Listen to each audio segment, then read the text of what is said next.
Matchday 32, fixed edition of the Premier League Gambling Podcast on the Sports Gambling Podcast Network is brought to you by Underdog Fantasy.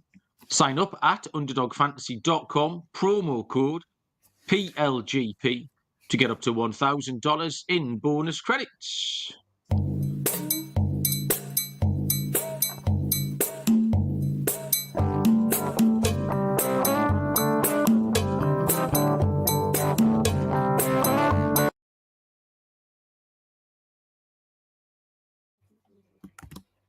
Welcome, everybody, to the Premier League Gambling Podcast on the Sports Gambling Podcast Network.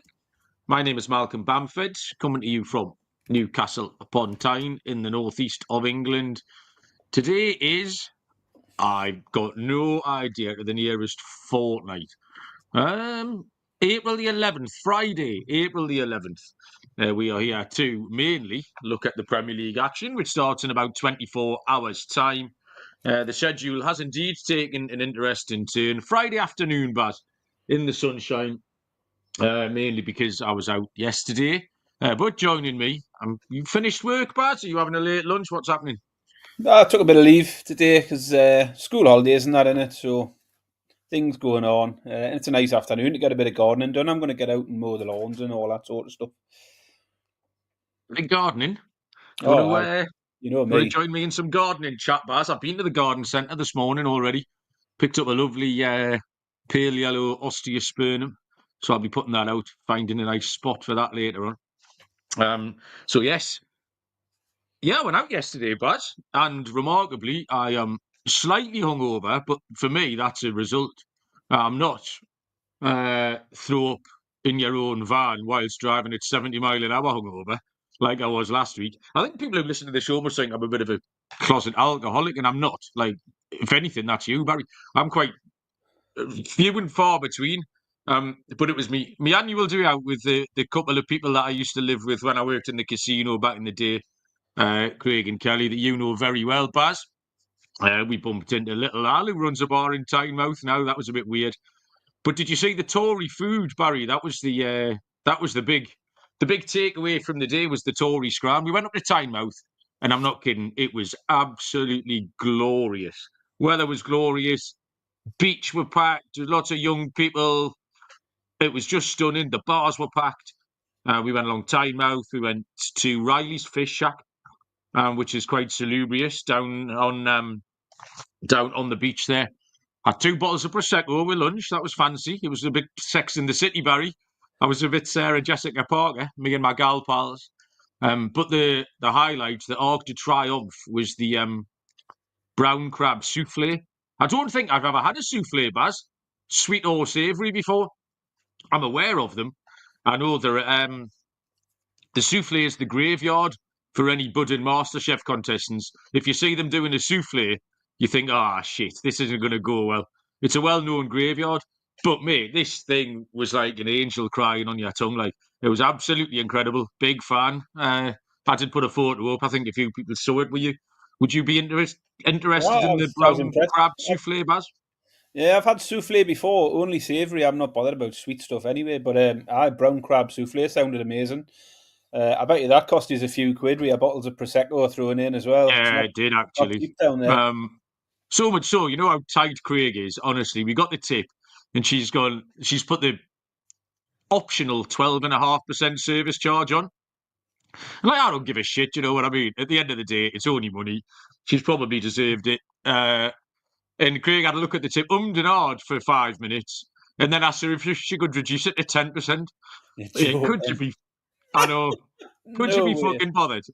Could you be bothered to knock 2.5% off that poor girl's service charge? I was embarrassed, me. I was like, mate. So like the bill went from 2 quid. He probably only saved about a quid or something. I know, yeah. Bear in mind, like, we're going out for the rest of the day to drink espresso martinis and £22 a pop and stuff like that. Reduced the bill from it was 140 quid to 137.50. I was just like, mate, why are you bothering with that? But it was good. I drank lots of espresso martinis. Had a couple of baby Guinness, tons of gin and tonic, 1 pint, 2 bottles of Prosecco. But got the last train home and was home for midnight, maybe about 11 o'clock actually. But yeah, recommended. That Northeast Coast is absolutely stunning. Like, God, we got some MasterChef chat in the comments here. I thought the comments might the chat might be quite quiet because we are going at a stupid time and people have lives. I thought it might be too early in the morning for America and Canada, and I thought it might be right in the middle of a work day. But it turns out all the DJs here have got nothing better to do. Connor Mack's mother reached the last 8 of MasterChef about 5 years ago, so that's pretty good. Did she make a souffle, Connor? So that's important to know. Who else is here? Callum's in. Callum's not happy with the schedule too. Joe Dollar. Joe, Arsenal won. Well done. Well done to you. Pete's Picks has got a pick for us. I'll stick it up on the screen now. What does that say? 4:58 at air this afternoon, so around about 2.5 hours from now. The horse is called Out Out. At 4:58 at air. Very good. Thank you very much. Harry's here. Chelsea. And Captain Insano is questioning whether any of the DJs do indeed have lives. Apparently, it was a panic cotter, not a souffle. Interesting week, Baz, of football. I think first thing was Monday night, the Newcastle match, just to round off the Premier League weekend, because I'm only mentioning it because I hit my lock in that game and I hit my goal scorer. And Barry, yeah, we know. But that sorted the rest of my weekend out. And you'd already had a really good weekend. And then I think you hit the Newcastle handicap as well, Baz. Did I put you 8 out of 10 last week? Yeah, 8 out of 10, 8 and 2 last week. I included my lock. Newcastle was my lock as well. So yeah, really, really solid week. Last week, a big stretch to try and replicate that this week. And we've done okay on the Champions League. 2 and 2 for me. I think you were 3 and 1. Is that right? Yes. And the difference was the late goal in the buy-in game, because I was on the under 2.5. Yeah. You were on the inter-team total. So one of us was going to live or die by that result, whatever happened. So yeah, decent enough result. We're both miles away on the Arsenal game. Obviously, we'll talk about that one in a second. I mean, so buy-in could have went either way, and then we both hit the two of them on the Wednesday night, didn't we? A little bit fortunate, possibly, with the PSG last-minute goal to give us the handicap on Villa. For me, I think, was your pick the same, the handicap for PSG, or was it team total? PSG to win with over 2.5 goals. So never in doubt. You were in a bit easier than me. Then I needed the third goal for PSG. So yeah, decent week and some really enjoyable football. I've sat and watched the two big games both nights. I watched the Man United game last night. I watched the Chelsea game last night. Watched more football this week than I have done for a while, to be honest. Some cracking football. I mean, we should start with the Arsenal game because we both went for Real Madrid. I think everyone did. The overriding feeling, Baz, when we did the show last week, everyone in the chat, the whole community, was just leaning towards Madrid.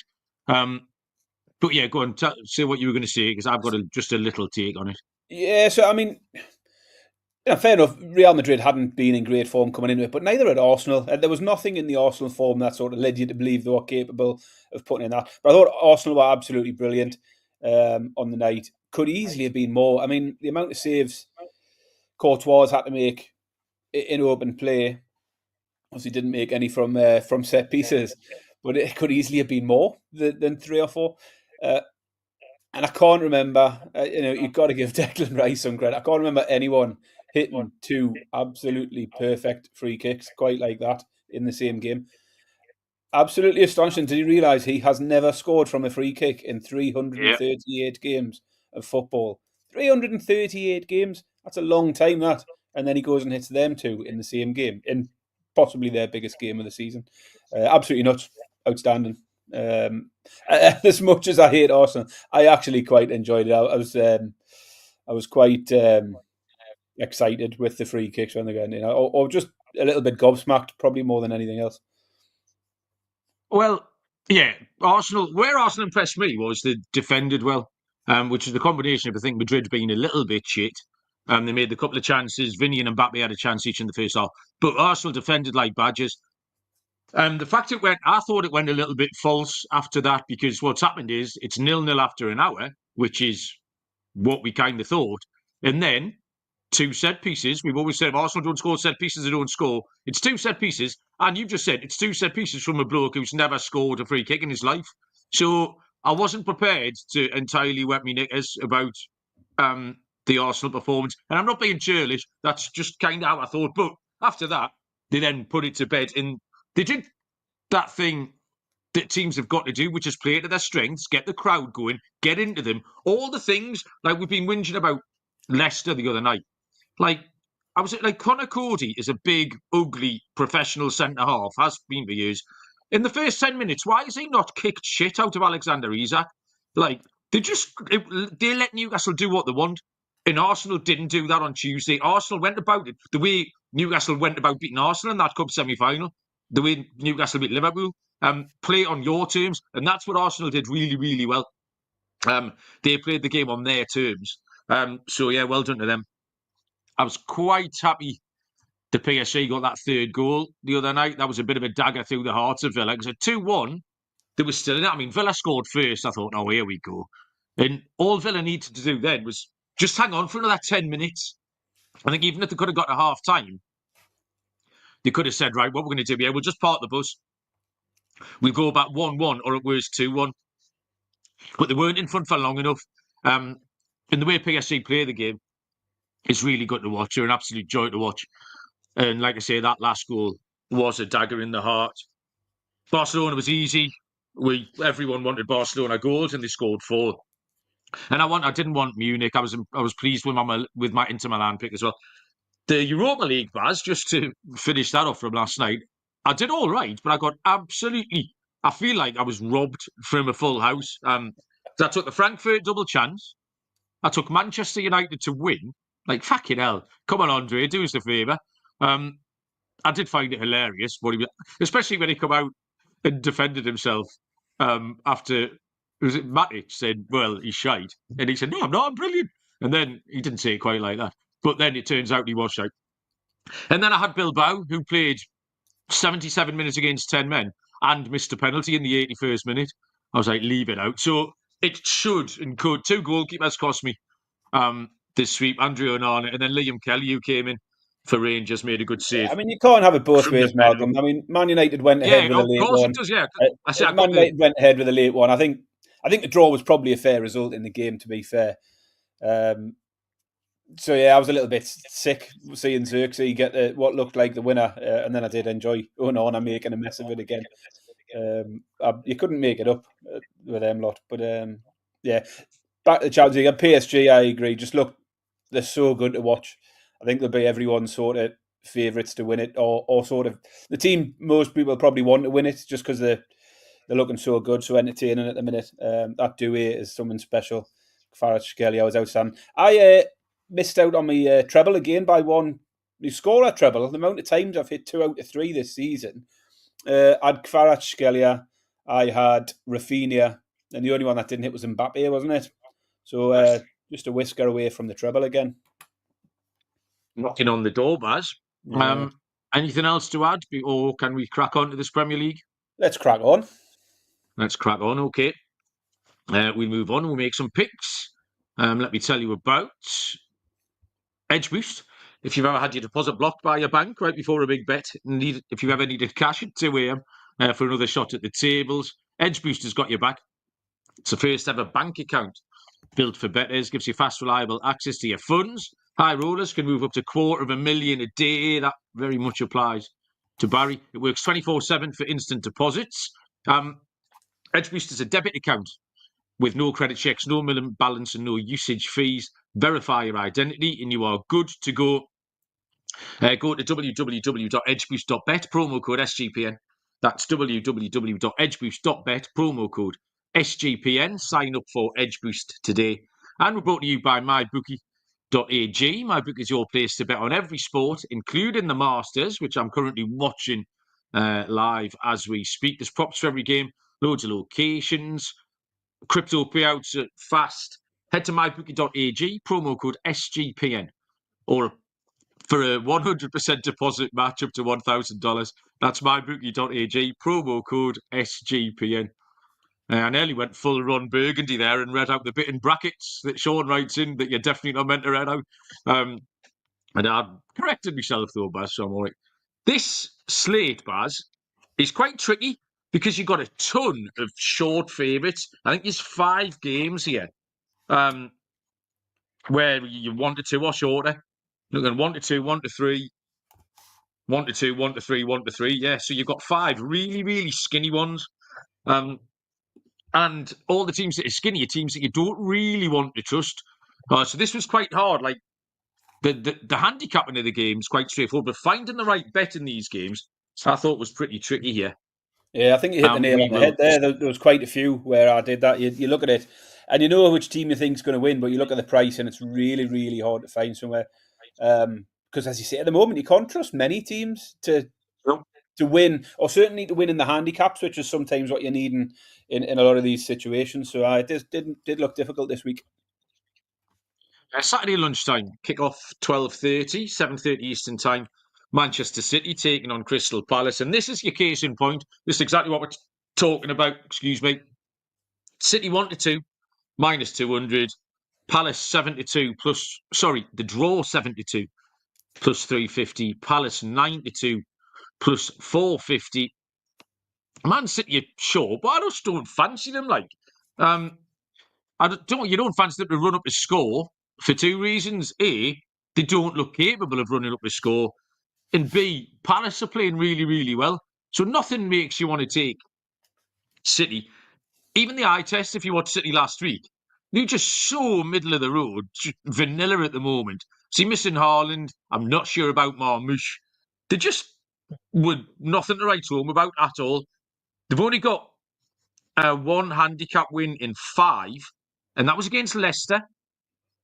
And they've scored 1 or fewer in 4 of the last 6. So they're not full of goals. They're not going to blow teams away. And then it's Crystal Palace, who've been really good, really competitive in all situations. 7 of the last 11 has gone under for Crystal Palace. 4 of the last 6 has gone under for Manchester City.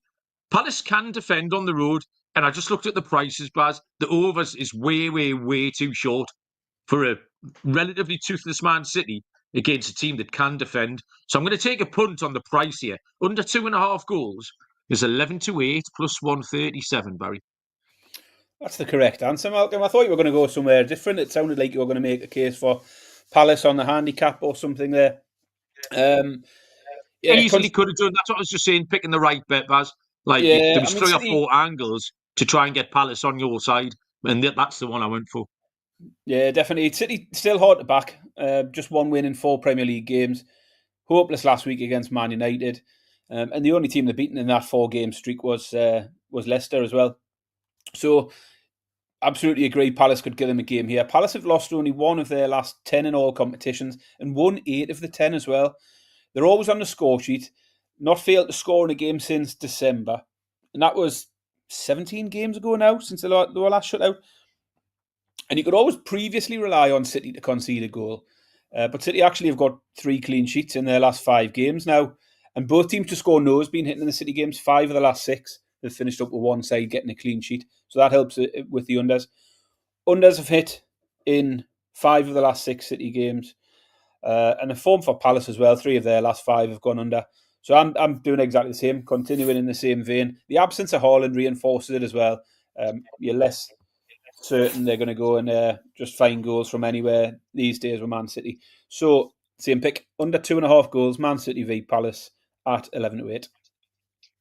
Saturday lunchtime slow burner as well, innit? It'll be like 60 minutes by the time everyone livens up a little bit.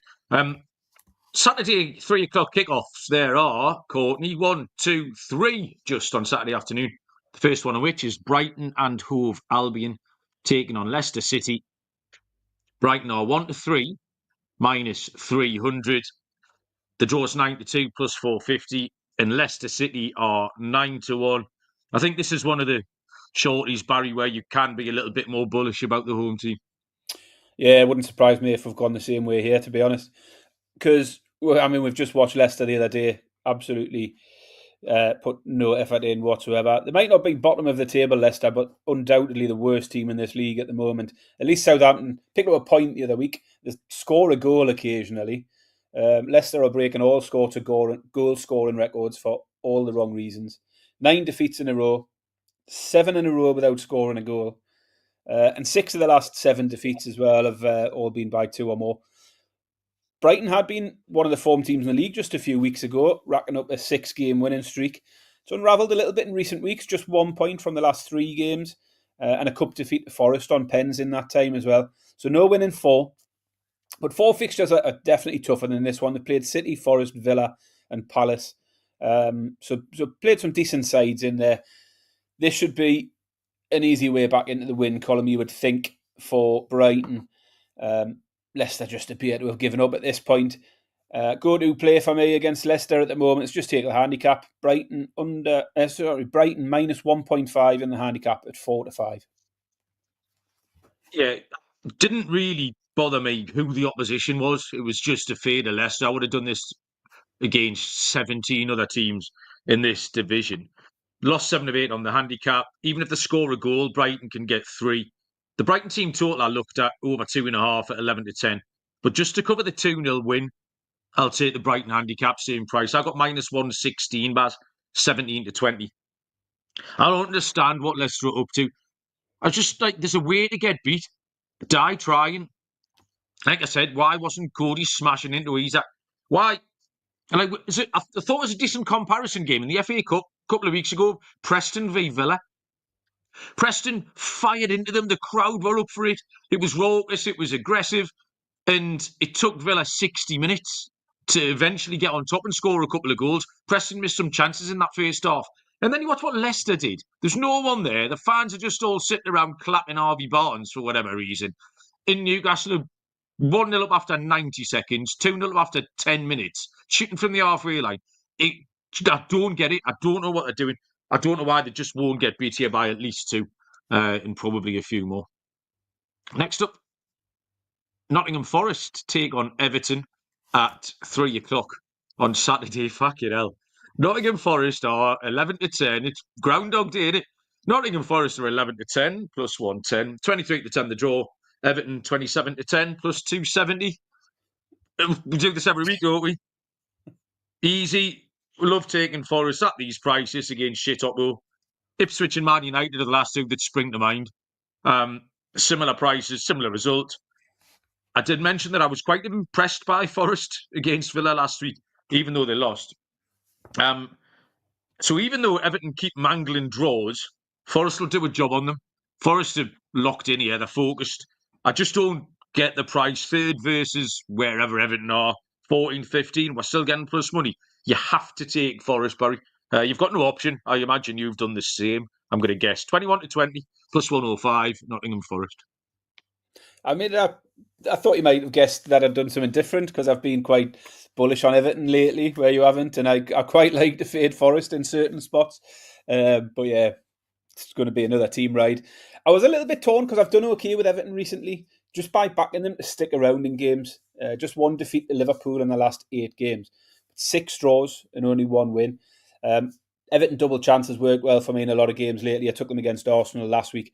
So I've been quite comfortable taking Everton recently, but I thought the price for Everton was a little bit too short, and the price for Forest jumped off the page straight away. The Forest home form as well drags you away from Everton. 7 wins from the last 9 home games in the league. Only Liverpool and Arsenal have come away with a point in that time. Newcastle were the last team to beat them at the City Ground back in November. So you've got to go a long way back for them to have last lost a game at home.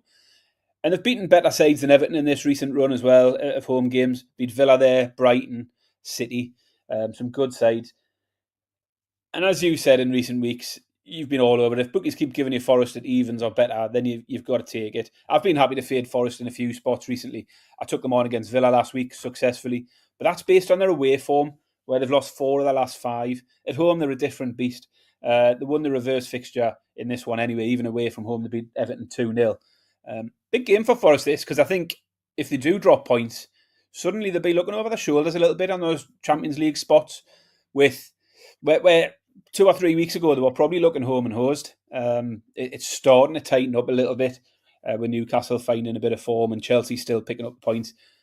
I think, same as you, 11-10 for Forest at home. against the bottom half side just looks too good to turn down. So I'll have Forest to beat Everton at 11-10. Okay, 3-team rides, Barry. What's happening? The final 3 o'clock kick-off. We'll see if we can find some nice things to say for Connor. Maybe some tall Paul chat. Southampton take on Aston Villa. Southampton are 5-1. The draw is 16-5 plus 320. Aston Villa are 1-2. 11-20 actually, Villa, minus 180. So another shorty. We've just had Leicester on the card. Southampton bars against the informed Villa side. I think the only thing with Villa here, Barry, is the sandwich spot, isn't it? Well, that's my first point on here. There was a period where Fade and Villa coming out of the Champions League games was reaping the benefits every week. However, they have won their last 2 games following Champions League nights now. And they've been in far better form now than they were earlier in the season when those sort of Sunday games weren't treating them well. They were on a 7-game winning streak before the PSG game. So there wasn't anything that made me want to go against Villa. I'm less worried about that that it's coming in between the 2 Champions League games because the squad's looking stronger now. They probably will make a few changes, but you look at the squad the other day on the bench. They had Onana, Asensio, Maatsen, Watkins, Mings. If you're bringing them 5 in, Ross Barkley's another one. Few of those coming into the fold quite fresh isn't exactly putting out a B team for Villa. They'll be strong, whatever team they put out. Squad's looking good. And it's Southampton, who've got just 1 point in the last 8 games. The draw versus Palace being the only positive there.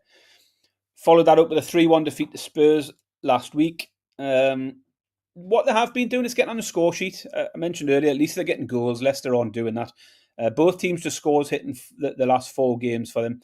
So they might get on the score sheet here. But what they also do pretty well, Southampton, is concede plenty. They've conceded at least 3 in 5 of their last 7 games now. So they might get a goal, but that doesn't take the handicap result out of the equation, I don't think.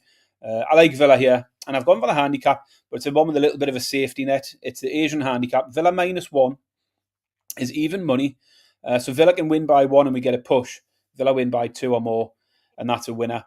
So yeah, I just think this Villa squad's strong enough to rotate a little and still have a good go at Southampton here. I picked slightly off the ladies' menu, Baz. I thought you could have, you should have just gone for the full-on goal and a half there for Villa. But you're right. The key is this Villa squad. All of a sudden, it's just they can take out 4 or 5 front players and put in another 4 or 5 who are perfectly capable of knocking Southampton over. I'll tell you what I thought the other night. If I was Ollie Watkins, I wouldn't be fucking impressed watching Marcus Rashford run around in my shirt up front. And I say run around, by the way. He's still not that arsed. Like, he doesn't try very hard. He did absolutely nothing. I mean, this Ollie Watkins, like, behind Harry Kane, he had a good Euros. He's probably England's second choice number 9. And then they bring in this fucking shiny thing, and all of a sudden you're sitting with splinters in your arse watching. I don't get it. I thought exactly the same thing the other day, and for weeks the press have been just getting a little bit too carried away with Rashford too soon. He scored a couple of penalties, and then he scored 2 goals against Preston or whoever it was. And then suddenly everyone's like, oh, this is what he needed. He's rejuvenated under Emery and all this lot. And I just haven't seen anything there that tells me he's going to be back to where he was for that one season where he done really well. But I agree. I don't know how Watkins isn't starting in big games like that. How Watkins isn't starting ahead of Rashford. I mean, Asensio was on the bench as well. Don't get Rashford at all. At home, Southampton against the top 14 teams. They've lost 9 of 10, 8 of them on the handicap. 8 out of 10 covered the handicap. It's a massive price. Plus 137 for Aston Villa to cover the -1.5. So that will be the play. Almost a team right. Almost. Yeah, you're half a goal off, Baz. I mean, you've let yourself down slightly. I've got it in my yakka later on with the 1.5. So. You got time to change it? Do you want to change it? No, I'm quite happy. Thank you. Funny.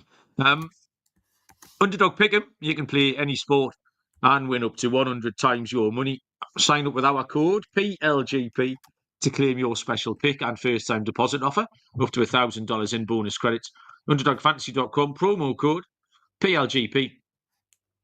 And Rhythm is your home for AI-backed picks and props. Rhythm is now live for Major League Baseball, plus they've got models for NBA and golf. Build your own model is simple and easy. Rhythm has some amazing deals going on right now. 25% off monthly subscription with the promo code SGPN25, and 50% off an annual subscription with the promo code SGPN50. So that's RITHMM, promo code SGPN25 or SGPN50.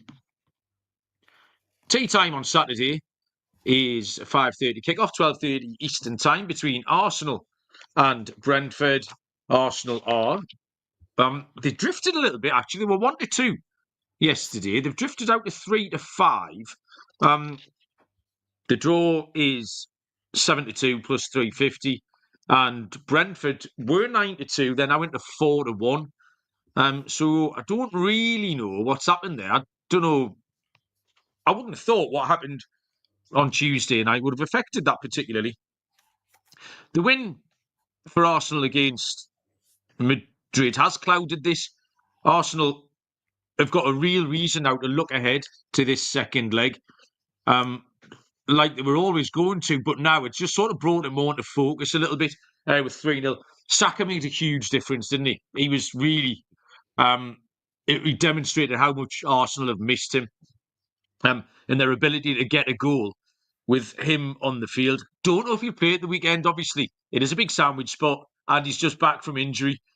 So whether or not they might give him 20 minutes at the end or what have you. But even then, I wouldn't get distracted by what Arsenal did. Like I said, and I'm not being churlish, sorry, Joe, it was 58 minutes and then 2 set pieces. And yeah, it was Real Madrid as well. And I gave them credit. They locked them up. They locked Madrid up defensively, which I didn't expect. Brentford, the biggest concern with Brentford is their away record against the top teams. They've lost 6 out of 6. But they've scored a goal in 5 of them. They lost 2-0 at Liverpool. They've got a goal in every one of the others. So they only failed to score away 3 times all season. Both teams to score, Baz, is where I've ended up here. 4-5, minus 125. Yeah, well, that'll help me a little as well. I think Arsenal undoubtedly going to be on a high after midweek. Will be interesting to see whether that sort of translates into anything in the Premiership, where the Premier League title's pretty much done and dusted. And like you, I think they'll still have one eye on Wednesday and finishing the job against Real Madrid. I mean, realistically, at 3-0, you think it should be job done. But away at Madrid, you just never know. Never say never in terms of a comeback. So this one, in the middle of that, might be a bit of a distraction. And I think we will see some changes. I don't see Saka starting. I don't think Saka's going to be ready to start 3 games in 8 days, having been out for as long as he has. And that pushed me towards Brentford, as well as the prices, really. But I think the form also supports this. As you say, the 3-0 versus Real Madrid, great and all that, but it is sort of the outlier in terms of Arsenal's form recently. In the league, they've won only 3 of their last 8 games. And only one of those games came by more than a single goal. They beat Leicester 2-0. The other 2 wins were 1-0. And then they've dropped plenty of points elsewhere. Brentford have only lost 2 of their last 7. Those were against good sides, Villa and Newcastle. As you say, they don't do well against teams in the top 6. But both of them were just by a single goal as well. And they were a little bit unlucky not to get something out of the Newcastle game, to be honest. But a game, I think that suggests that this might be a tight game. And I thought Brentford handicap was a way to go again. And I can get a push if Arsenal win by a single goal, which is what they seem to do when they do win in the Premier League at the moment. The pick is the Asian handicap again. It's Brentford +1 here, at just a touch over 4-5. So minus 125. So yeah, Brentford +1 on the Asian handicap. So that'll cash if they get a draw or a win, and we get a push if Arsenal win by a single goal. We move across to Sunday, where there are 3 2 p.m. kickoffs, which is a 9 a.m. Eastern time. The first of which is Chelsea taking on Ipswich Town. Chelsea are 1-3, minus 300. 5-1 the draw, 6-1 Ipswich. Another shorty, Baz. What you got? Yeah, I didn't really like this one, to be honest. Chelsea are a little bit all over the place. 1 win, 1 draw, 1 loss from the last 3 in the league. Made hard work of it for a long time last night in that game as well. Eventually got away from him. The home form has been more consistent. 5 wins in a row. 2 of them have come against Leicester and Southampton. So possible comparisons there, with Ipswich being the other side in the bottom 3. 3 clean sheets in a row at home also, which is a bit of a concern given where I've ended up. Unders have been good, 4 in a row. In fact, their last 4 league games have saw just a total of 3 goals in Chelsea games. But the Ipswich form flies in the face of that. The one thing Ipswich are doing well is getting on the score sheet. They're scoring most weeks. 10 of the last 11 games for Ipswich now we've seen both teams to score. Chelsea might win it, but at 3-10 doesn't appeal. And again, I didn't want Chelsea on a handicap because I think Ipswich can get on the score sheet. They put quite a strong lineup out last night, Chelsea as well, compared to what they've had out in earlier rounds of that competition. Where I've ended up, I like Ipswich to get a goal. They went to Liverpool and scored. They went away to Forest and scored. Villa, Man United, Bournemouth. Getting on the score sheet away from home against sides as good, if not better, than Chelsea. I did think about Chelsea win with both teams to score. That's 13-8. But I think I prefer to just leave Chelsea out altogether, take the both teams to score and keep the score draw on my side. So yeah, the pick for me, Chelsea v Ipswich, both teams to score at 4-5. Okie doke. Joe Bamber's joined us. Joe, welcome along. Good afternoon. Yeah, there was nothing appealing about taking Chelsea here. The last 2 games were 1-0 home wins against Tottenham and Leicester. Ipswich did beat Chelsea earlier in the season at home, and they're still giving it a go every week. They only lost by more than 1 twice in the last 8. So I'm going to take Ipswich on the handicap here. I just don't see why Chelsea would blow teams out the water. Ipswich score a goal, like you said. Chelsea score 3 is a bit of a stretch for me. Ipswich could get a couple as well. So yeah, I fancy Ipswich. Joe has got the same pick as me. It's even money. It's a nice price. A little bit better than a couple of the other short ones there on the handicap. So Ipswich plus 1.5 goals at even money. More short-priced rubbish here as Liverpool take on West Ham United. Liverpool are 1-3, minus 300. The draw 15-4, plus 475, and West Ham are 7-1. Another really difficult one because I don't fancy either team. I was disappointed with my Liverpool pick last week against Fulham. It was a weak pick, and the minute the game started, I thought I wanted to be on the other side. Like, Liverpool just haven't played well for ages. They're still going to win the league. They've got nothing else to play for. They'll win it eventually. They're just not into it. Like, several games we haven't mentioned, like the Newcastle Cup final, when Newcastle beat Liverpool 2-1 at Wembley, making them the most decorated club in English football history since March the 16th, 2025. I don't know if you remember that, Baz. But Liverpool weren't very good that day. They were absolutely dominated. They weren't great against Everton. They were poor against Fulham last week. The only little spark I'd say for Liverpool is the Salah contract signed today. Like, does that give them a little boost, or does it give all those people from Belfast and Taiwan like an extra something to clap for the first 5 minutes, and it'll just be forgotten about and it'll be dog shit again? But West Ham don't look like winning, so I don't fancy West Ham to go and spring a shock. 6 unders in a row for West Ham before that 2-2 against Bournemouth. I can see Liverpool squeezing a 1-0 or a 2-0. So I'm going to do what I did with the Man City game at the top and take the under 2.5 goals because it's a massive price. 6-4 plus 150.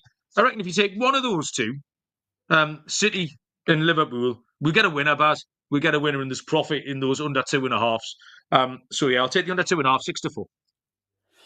Yeah, I can cut out most of my notes. You've covered most of it. Same thing, don't fancy either side, or certainly not at the prices.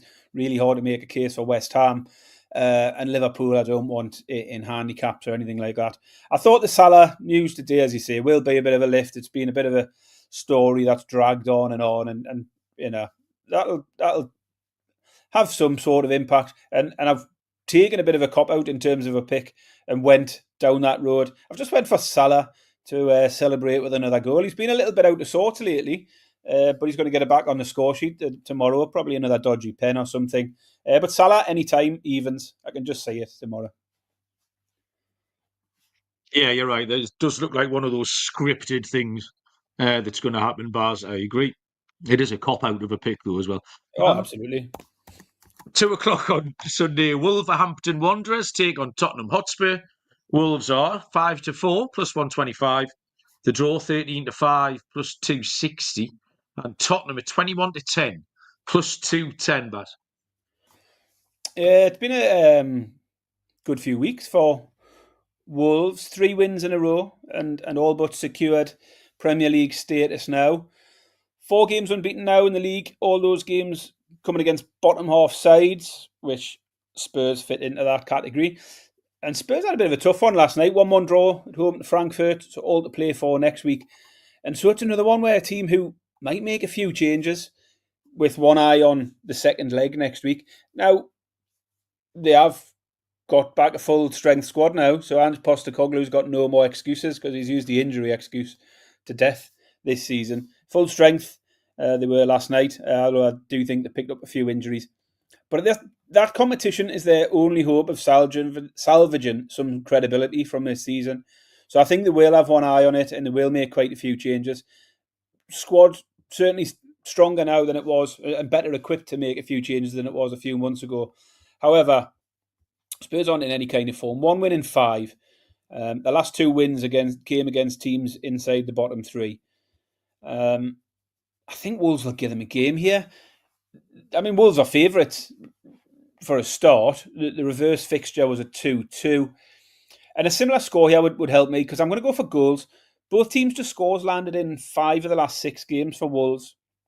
And although Spurs games have been a bit lower scoring lately, I just get the feeling this one might be a bit more open, with Spurs possibly making a few changes and having one eye on next week. Over 2.5 goals and both teams to score for me in this one between Wolves and Spurs, 10-11. Yeah, 2-1. 2-1 Wolves, Baz is the answer. Well done. 3 wins in a row for Wolves.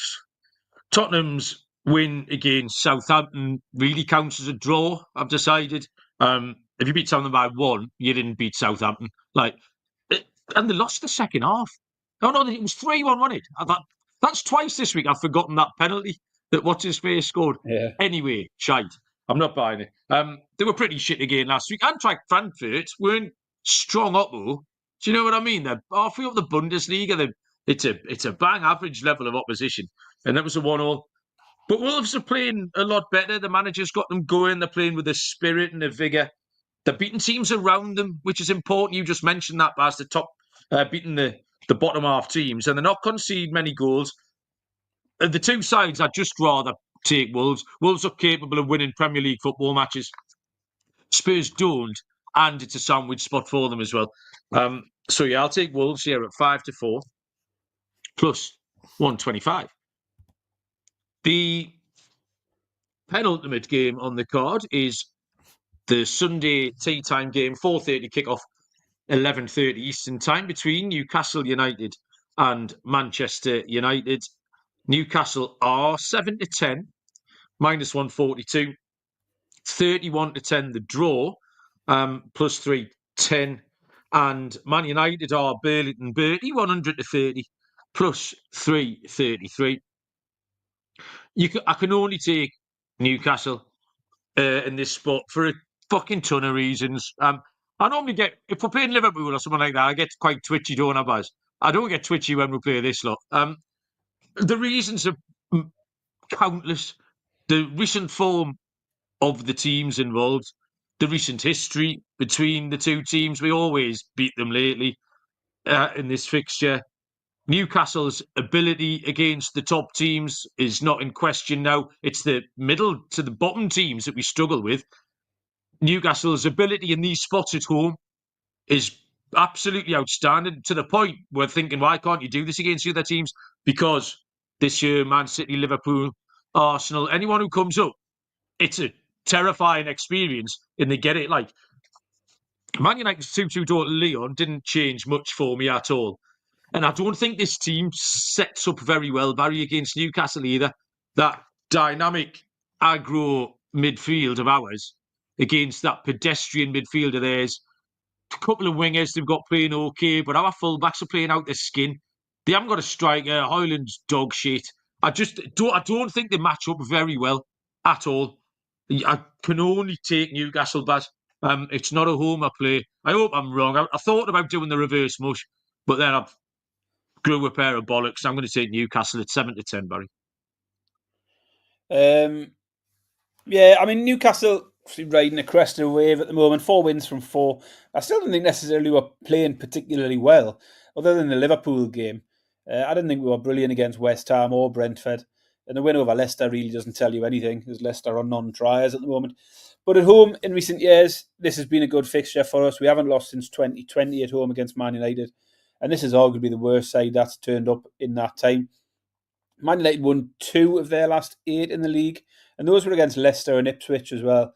I've had a couple of decent draws lately against City and Arsenal, which look okay, I suppose, on paper. Although, as we mentioned last week, the performance was still crap against City. 2-2 last night. Could have been anything, that one, really. They created plenty of chances, Man United, but the problem's that forward line. Garnacho, Xerxes, Hoyland, none of them can score. None of them look like they've got any belief that they're going to be able to score. I know Xerxes got one, but big deal. He'll miss just as many over the next few weeks. Onana was a joke again. Seeing he was asked today, Amarim, whether Onana might get dropped this weekend. He sort of suggested he probably wouldn't, so that's a bonus. Reverse fixture, finished 2-0 Newcastle, and I think that scoreline probably flattered Man United. We could easily have been 3 or 4 up by half time in that one. The only negative for Newcastle is the recent home form has dropped off a little bit. Defeat to Brighton in the Cup. Bournemouth and Fulham have both come here and got wins. But as you say, in these games against the so-called bigger sides, Newcastle have been good in recent times. Man United just don't look like winning games. Plenty of draws, but they're not winning many. So I've took Newcastle as well. I thought 7-10 was a little bit tight. So I've tagged on the over 1.5 goals. Didn't realise that we could go quite as low as you've gone, so I've gone a little bit braver. Newcastle win and over 1.5 goals at 10-11. Not much difference, really. Final game, actually, before that, Joe threw out Cunha as an anytime goal scorer for Wolves against Tottenham. I like that. He's back from his ban, so he will be chomping at the bit to get amongst it. And he's by far their best player as well, so Cunha is a nice play there. Joe, like it. Monday night, 8 o'clock kickoff, 3 p.m. Eastern Time. Bournemouth take on Fulham. Bournemouth are 15-13, plus 115. 5-2, the draw, plus 250. 23-10, plus 230, Fulham, Baz. Yeah, I found this one quite easy, actually. And funnily enough, I found it easy because I thought I'd found the pick straight away and then ended up finding another pick I preferred a lot more. Bournemouth home favourites here, having not won a game inside 90 minutes for 8 games now. And that 8-game run has seen them facing quite a few lesser opponents. They failed to beat West Ham, Ipswich, Brentford, Wolves twice. So it's not just a little bump in the road for Bournemouth now. They've properly dropped off. So I think the prices are a little bit too short for Bournemouth here. I think Fulham looked value. And that's initially where I thought I was going to go. The one thing Bournemouth do is they're still creating plenty. They've scored. Despite not winning a game in 8, they've scored in 7 of the 8 games. So both teams to score hit 7 in a row. Both teams to score in over 2.5 hit in 6 of those 7. So yeah, I thought Fulham were the better value. They're in better form. 5 wins from 8.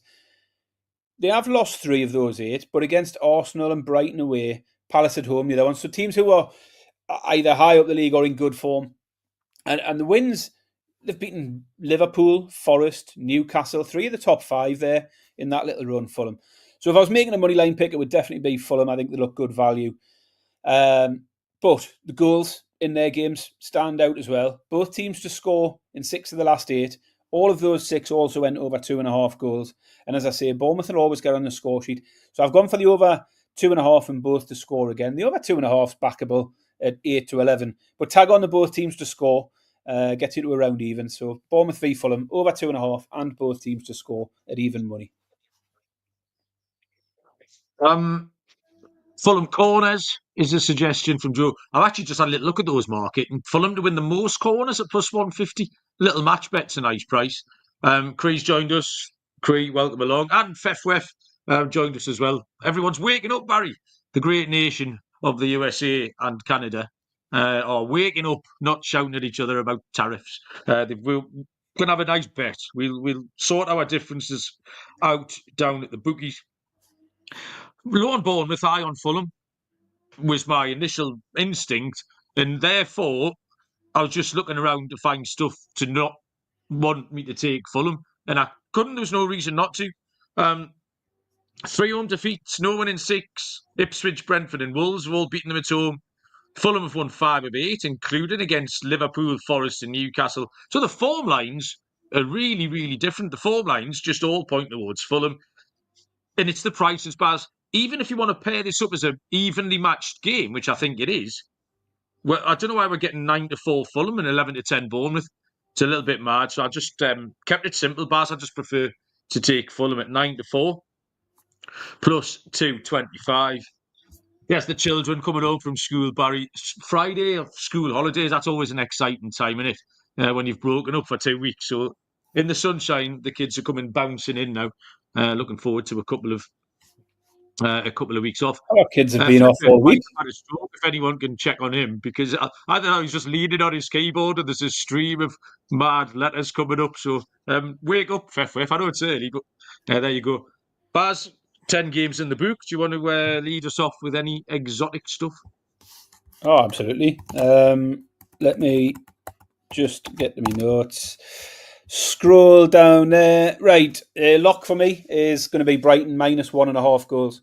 As you say, I know it was the Villa game where I was a little bit soft and took the -1. But yeah, my lock will be Brighton minus 1.5 on the handicap at 4-5. My underdog's going to be the game we've just mentioned, Fulham, 23-10. I'm not sure why they're underdogs against Bournemouth. My scorer, I wanted a piece of something in the Brighton game. You never know who's going to start between Pedro and Welbeck, so I thought the safer play was going to be Matoma. So I've took my score as Matoma at 13-8 anytime, 5-1 first and last. Aka, my first Aka, my corned beef pie Aka is going to be the Brighton and Villa handicap double. Both Brighton and Villa to win by 2 goals. 7-2, decent price. My other Aka, my steak and Stilton, I've gone to the cards. I've gone yellow cards, treble, but I'm going to recommend you take it in doubles and trebles because we'll get a decent price if we hit 2 of these.